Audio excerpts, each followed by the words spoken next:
Akashvani eight 90।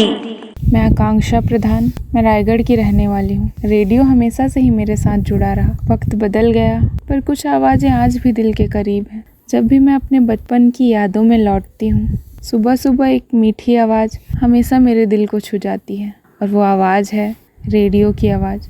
घर में बजता रेडियो, समाचार पढ़ने की आवाज़, फिर पुराने फिल्मी गानों की मधुर धुनें, ये सब मेरी ज़िंदगी के ऐसे हिस्से हैं जो समय के साथ और भी प्यारे हो गए। रेडियो सिर्फ यंत्र ही नहीं था, वह तो एक भावना था, एक साथी था।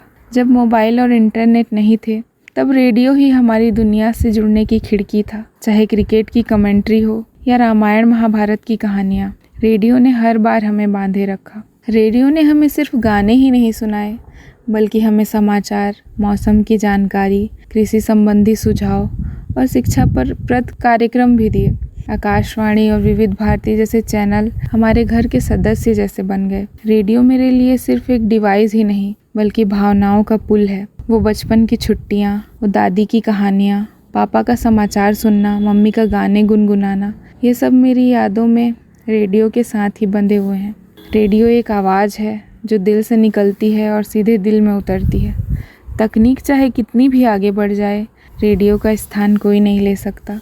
वह आज भी उतना ही प्रासंगिक और प्यारा है जितना पहले था। मेरा प्यारा रेडियो, मेरी यादों की सबसे मधुर धुन।